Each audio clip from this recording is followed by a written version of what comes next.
Okay. So when I do these kind of presentations, what typically happens is they tell me, can you talk about something? And I say, tell me what you want me to talk about. And they give me a topic, and then we go from there. So this time, when I asked Fred and Thomas, what do you want me to talk about? They gave me the topic, which is more communication, better protection. And the way this works is when I travel, which happens all the time, I start thinking about the words that are in the title of my presentation. And in this case, I had to think about communications, and I also had to think about better protection. So this is what I'm going to present to you. I think for those of you who have listened to me speaking, you probably know that I always start with these three questions. What am I doing? Why are we doing it? And finally, how are we doing it? And actually, one day I realized that the reason to do that was when I was a kid, my mother used to tell me that whatever you do, before you do it, count to 10. And she never explained to me why I have to count to 10. But going through life, you figure it out, because when you start counting to 10, it gives you time to ask these three questions, and hopefully by the time you act, you have the answers and you take the correct action. So let's see now how these questions apply to the topic of my presentation. The first question, what are we doing? We are improving the functionality and performance of protection and control systems, because when we ask the question, can more communications make the protection better? Obviously, the reason that we need to do that is because the protection, the way it is today, if we use the principle of that's how we always did it, it's simply not going to work in the environment that we live in, because we live really in a different world. So when we ask the next question, why are we doing it? There are several answers. As you can see, the electric power grid is changing because of the significant penetration of distributed energy resources. And Fred mentioned that I'm involved in all these different working groups in IEC, SIGRE, and IEEE. And one of the big topics that we are discussing is the topic of the impact of the penetration of distributed energy resources on protection. The other thing is the requirement for improving the reliability and security of the electric power grid. When I started my career 40-something years ago, when we were working on protection, the question was, how do we ensure the stability of the grid? Meaning that you had these large machines and you have to make the protection fast enough in certain area of the system so they don't get out of step and cause a wide area disturbance. Today this is still true.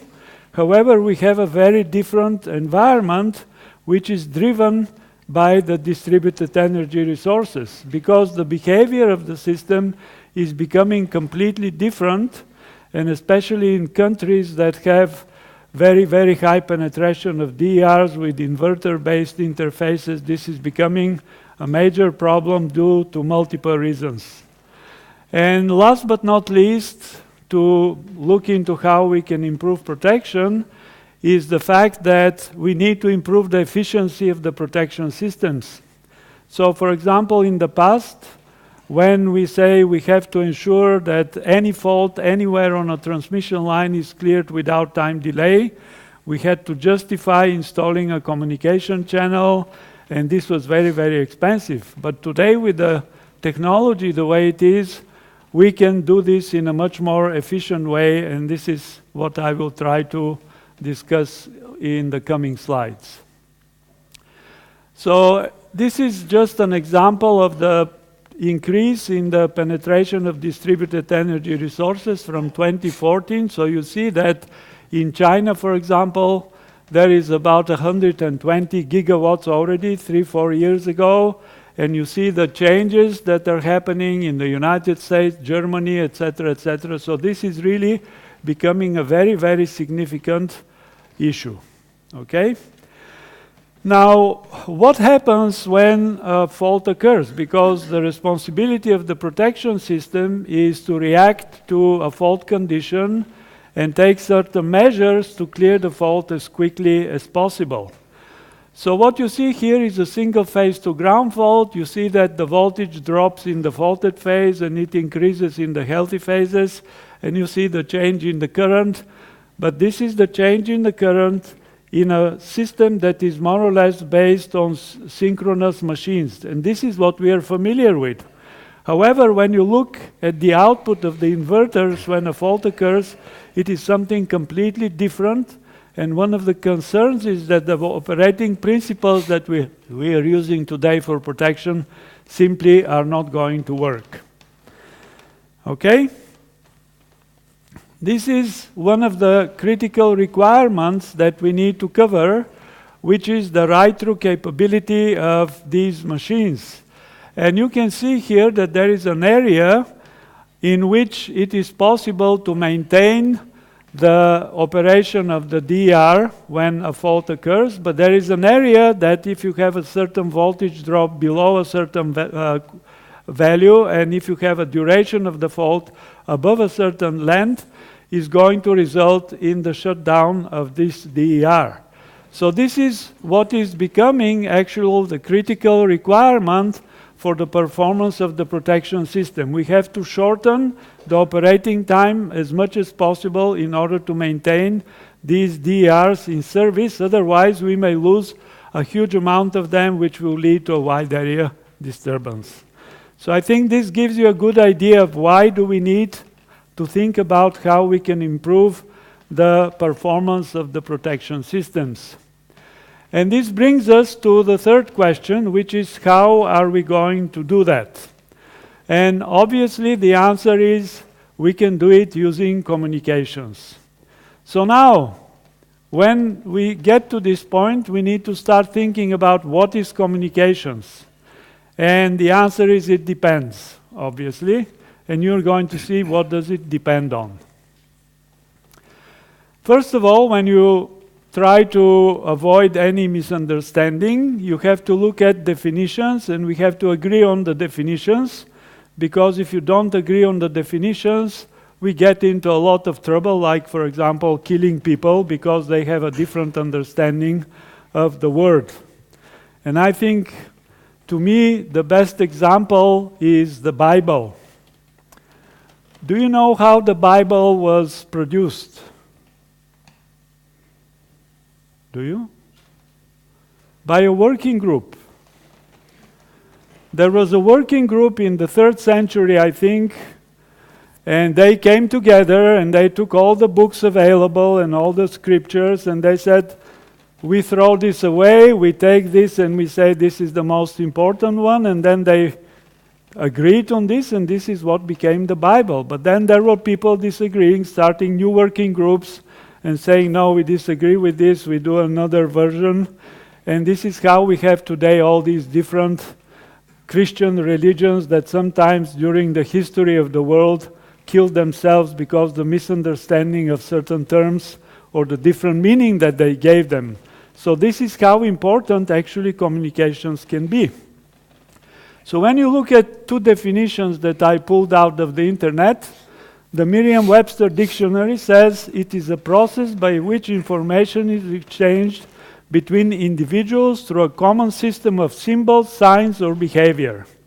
And this is really very interesting because, for example, I remember I had a colleague from the UK that when I was working for Alstom in the US, many years ago, he came from the UK, and we went and we did a presentation to a customer about the protection device. He talked for 2 hours in English, and everybody in the room was sitting with their jaw dropped because they didn't understand anything what he was saying.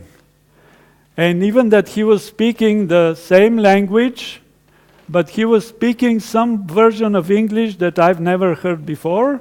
and he was talking to a group of Americans that were speaking another version of English that maybe he couldn't understand. So this is how miscommunications happen. And this is very important to understand. But also what is very important is the signs and behavior. Because many times, for example, with this guy, when I sit face to face with him, it was much easier to understand what he's saying. But if I'm on the phone with him, forget it. Because there is just the sound, but the behavior and his expression is something that you cannot see. And this is why when we start thinking about communications, these are the kind of things that we have to think about. What are the additional factors that have an impact on the communications other than the language and what you're talking about?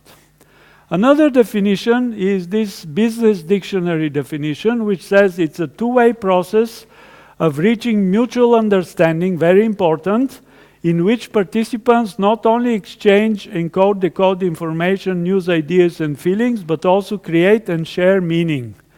And this is why establishing the meaning or the semantical meaning of the words that you're using is so important. Because otherwise, if you don't clearly identify what exactly you're talking about, we may get again into a misunderstanding.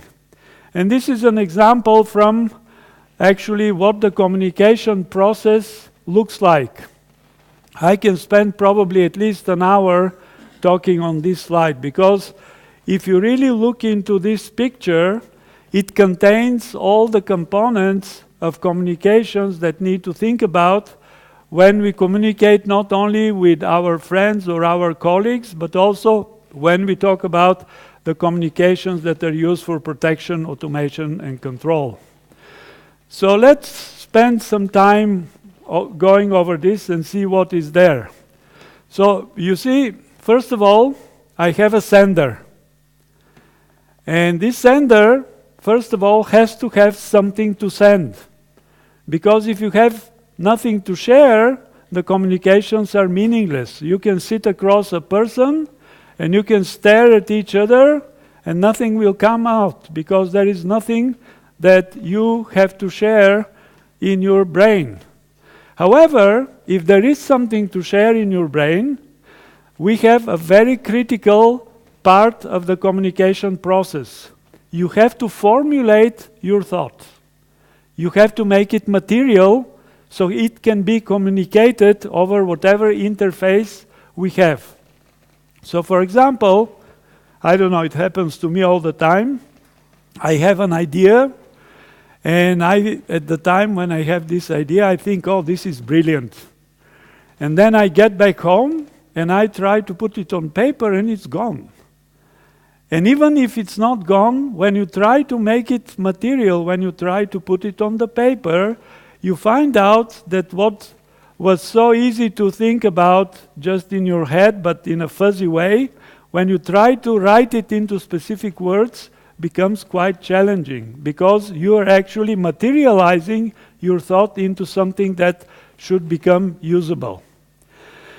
Now, once you formulate this, the next part is you have to encode it. So the encoding that we do this is something that we do every moment in our life.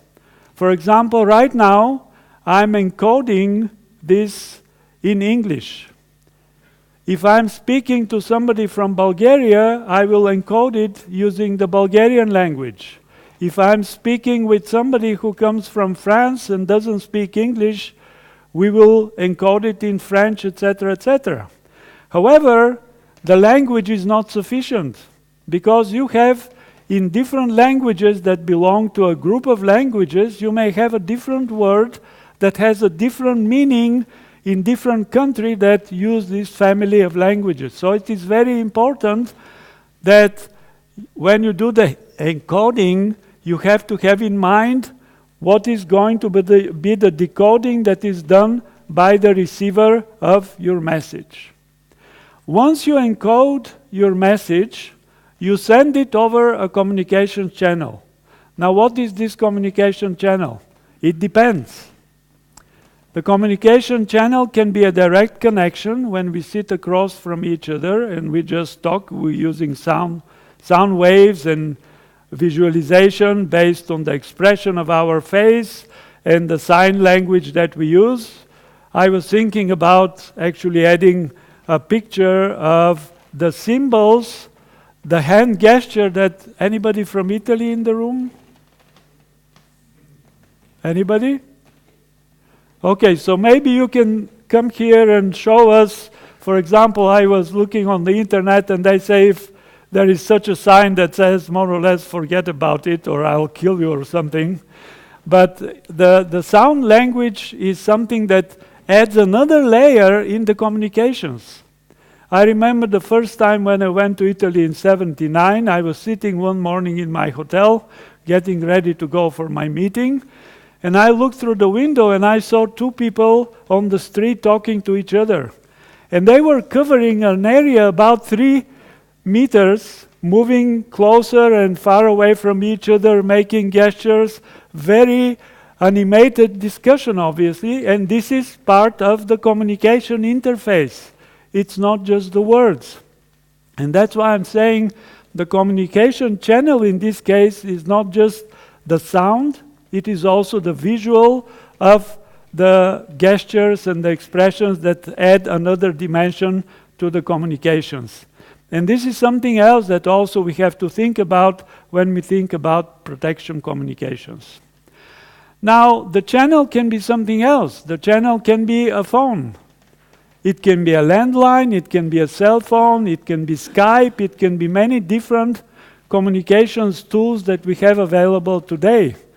Now, when we are using any of these channels, there are a lot of other things that we can think about.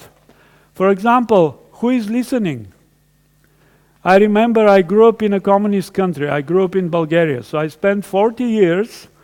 And since I remember, my parents told me, be very careful what you say when you are outside of the house. Because whatever you say, somebody is listening.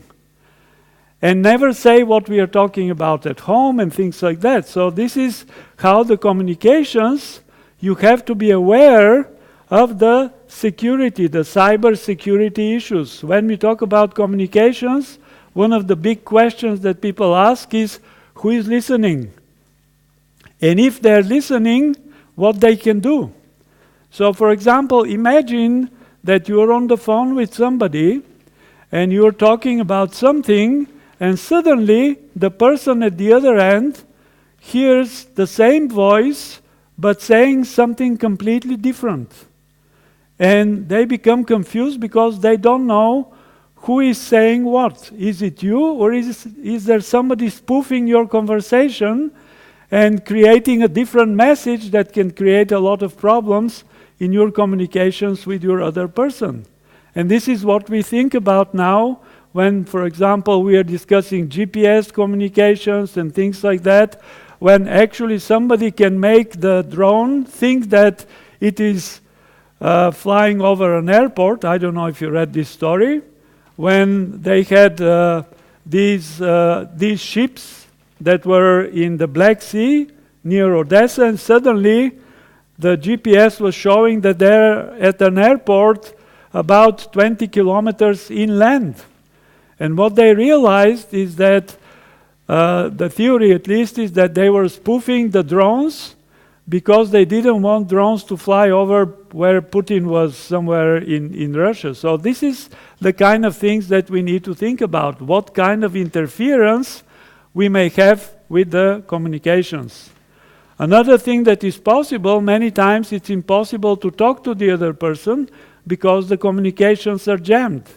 They're non-existent. You cannot send and receive the information. So there is a lot of things that we need to worry about the communications.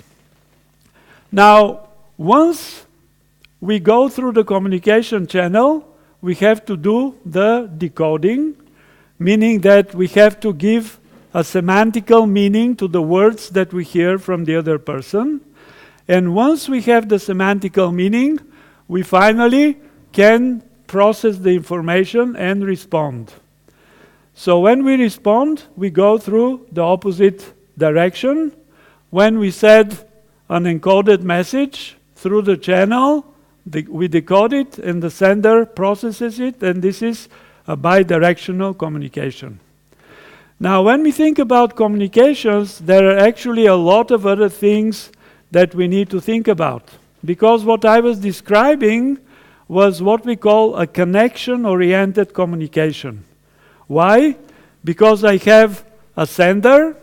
The sender has to establish a communication. He has to get a response from the other end that the person that he wants to talk to is really the person that you are reaching. Once you get the response, you establish the connection, and then you start exchanging the information in your conversation. So this is how these kind of connection-oriented communications work. We can have, however, what is called connectionless communications. What does it mean? It means that it's a one-way. We have a sender. The sender encodes the message, sends it over the communication channel, but we have no idea who is going to receive it. Is anybody listening?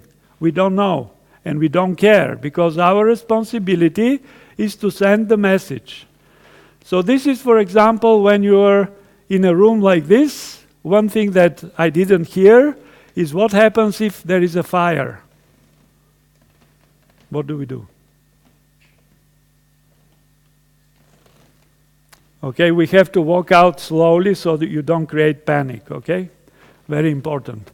But the reason I'm saying this is because, let's say if there is an emergency. Many times when we have these meetings, at the beginning of the meeting, the hosts say, if there is a fire alarm, today there is no test.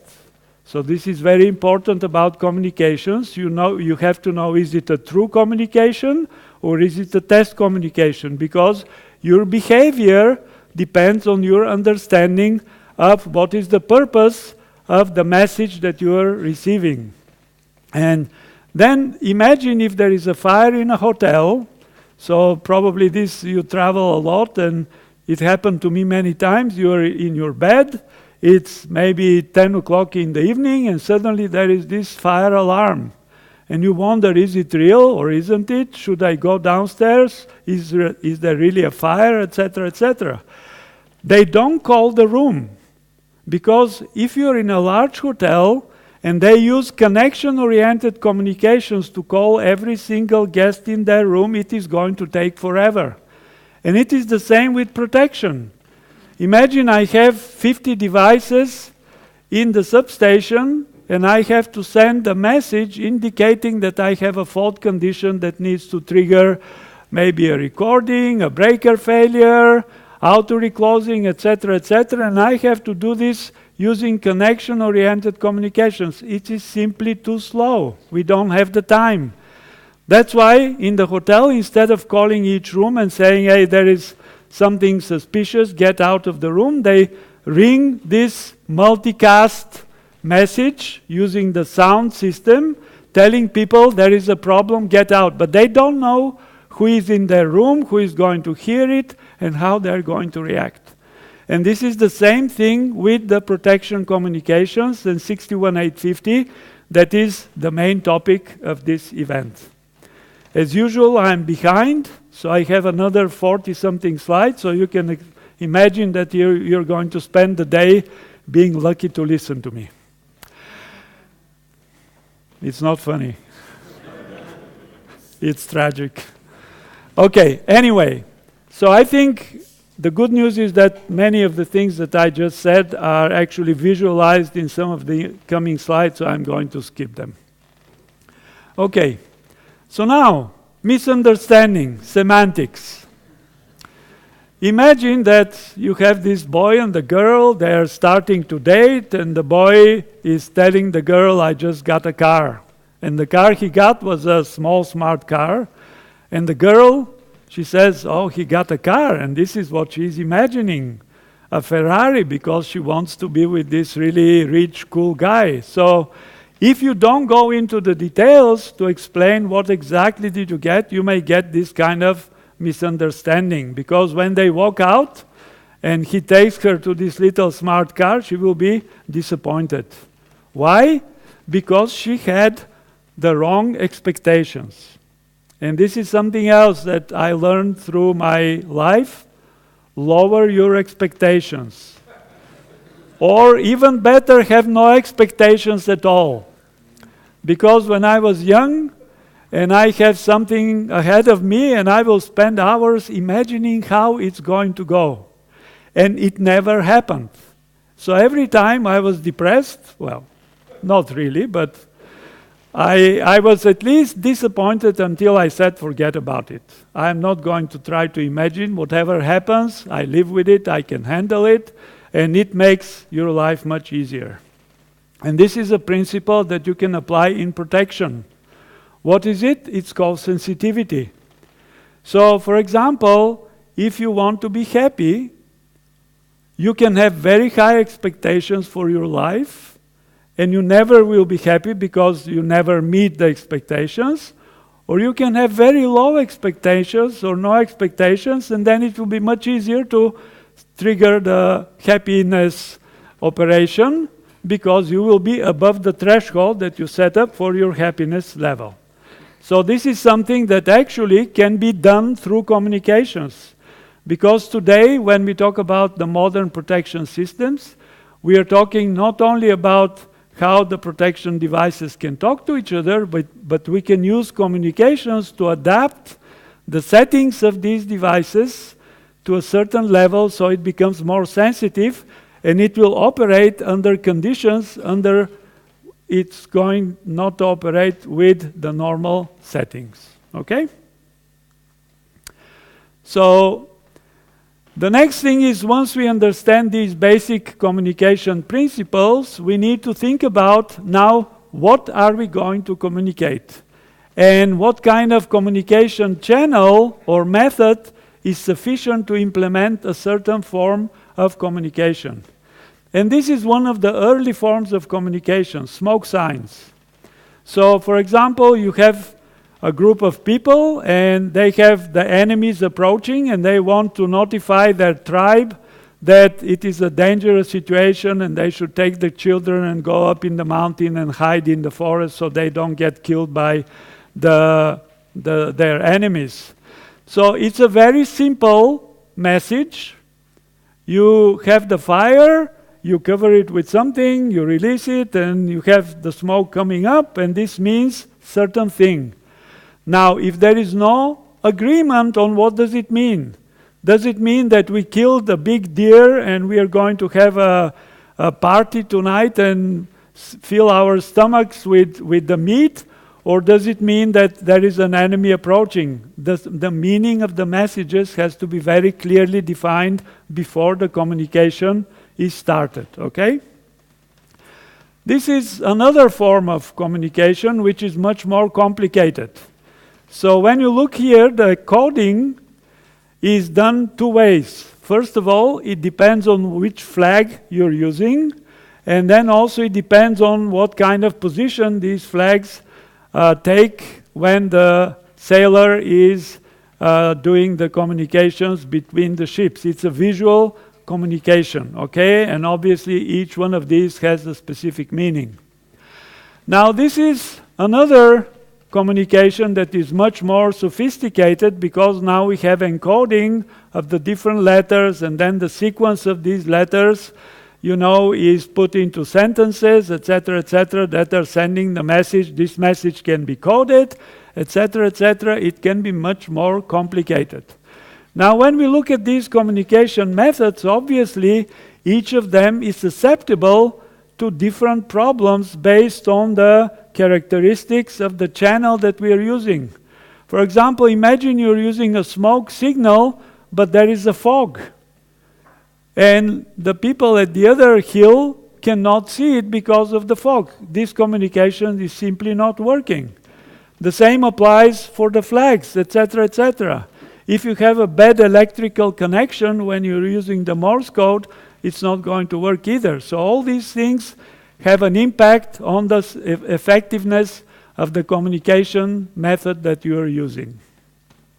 And again, when You are riding a bicycle, there are signs that mean what direction you're going to take, etc., but I don't have time to talk about this because I have 7 minutes left for maybe another 30 slides. So now I'm going to shift gears. This is always happens to me. So now I'm going to make it very, very quick. So the simplest message that we can send when we start talking about how communications can help protection is using an output relay. And this output relay contact is sending a message to whoever is interested in this message about something happening. So in this case, the operation of this relay is going to be indicated by the closing of its output contact, and then it can be wired to initiate the breaker failure, it can be wired to initiate the disturbance recording, it can be wired to initiate the auto-reclosing, etc. So it is a very, very simple form of communications. And this is more or less what a hardwired interface looks like. Now, when we talk about this kind of communications, they work. We have been using them for more than 100 years. The problem is that we don't know what is the status of these communications. And this is why we need to do maintenance testing. Periodically, we need to go there and make sure that the communications are working, because when we need them, they will be there to ensure that we are tripping in an accelerated protection operation. However, as you can see on this picture, you may have rust, you may have a bad contact, and actually you discover this when you have non-operation of the protection scheme, or when you're doing the maintenance testing and you find out that actually the protection system is going to fail if you don't tighten the connection in order to make it work. This is why I already talked about this. I didn't talk about the master-slave, client-server, and peer-to-peer, but I really have no time for that, so I will skip it. If anybody is interested, especially in master-slave communication relationship, I like to be the master, and if somebody wants to be a slave, be my guest.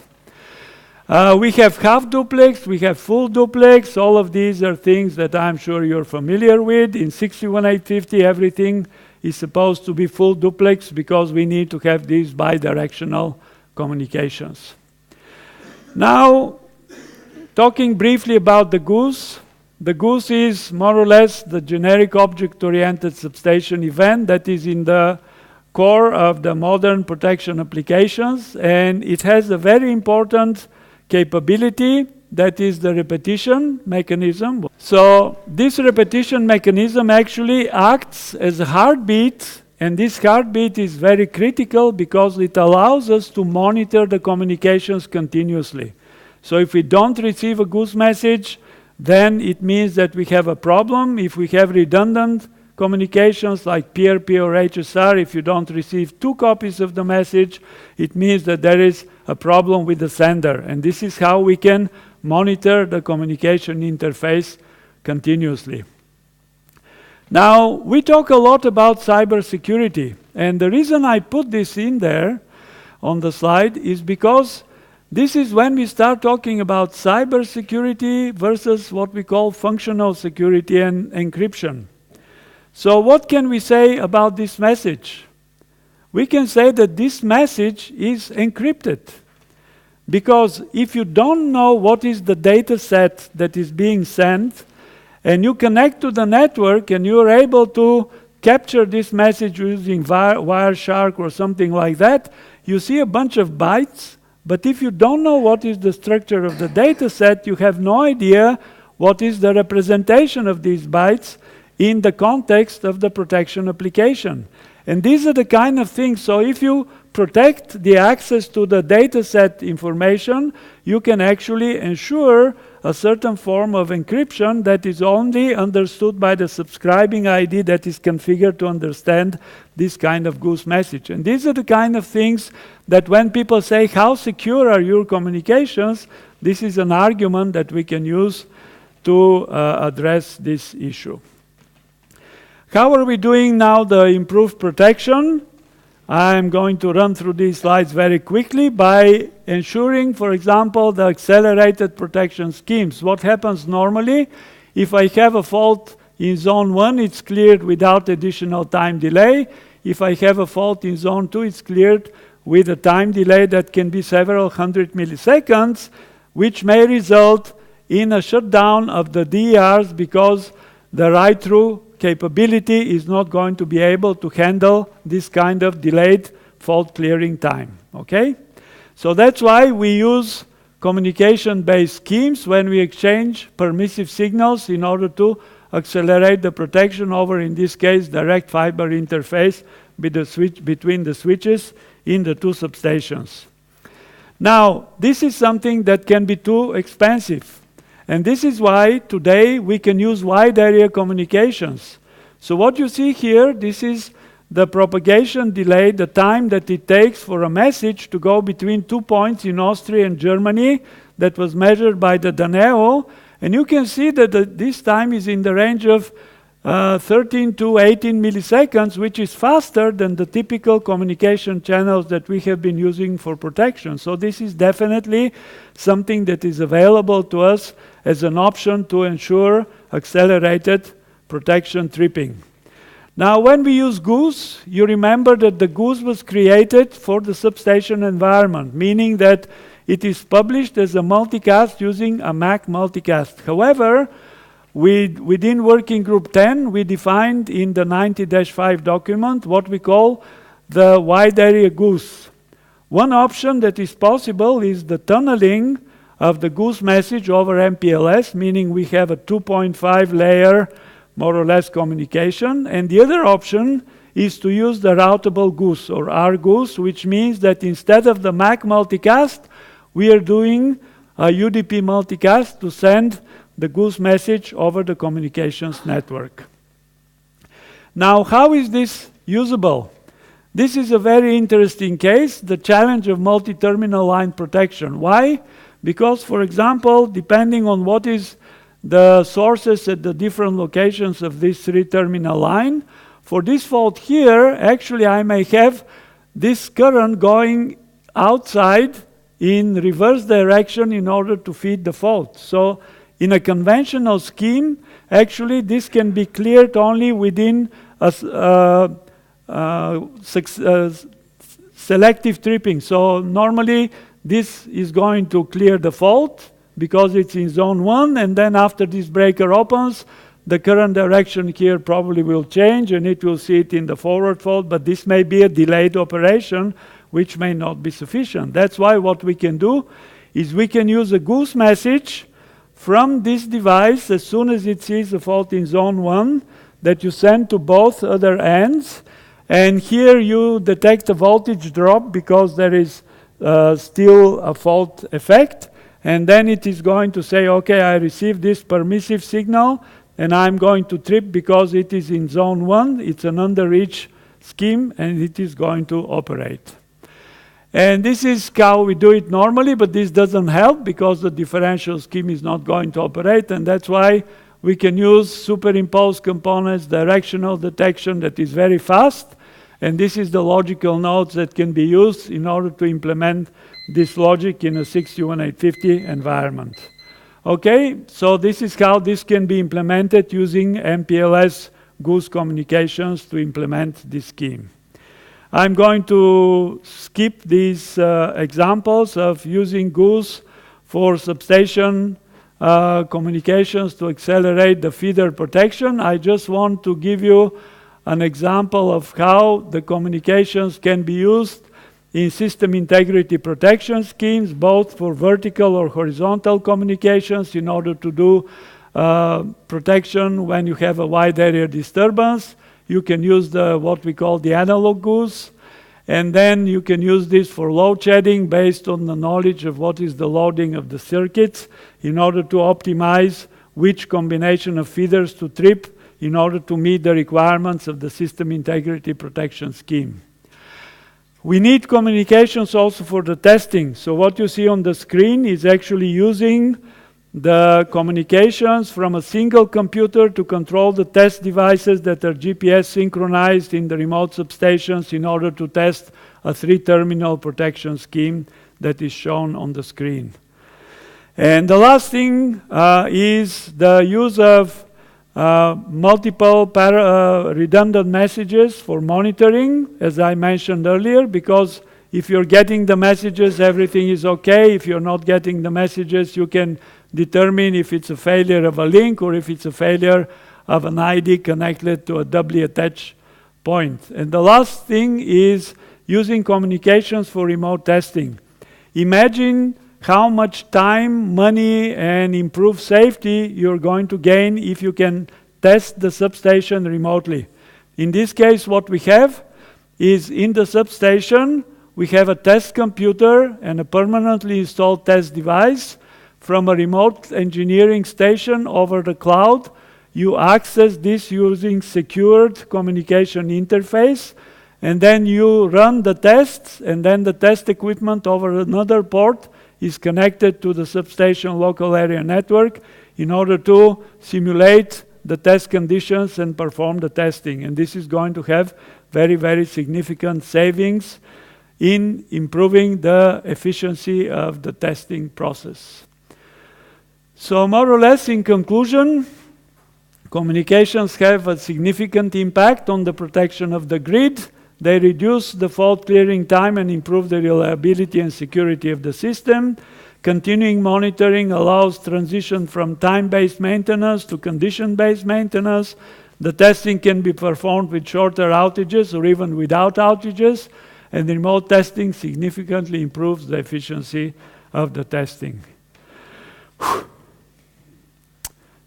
Okay, so now I'm ready to take questions, so I can answer it depends.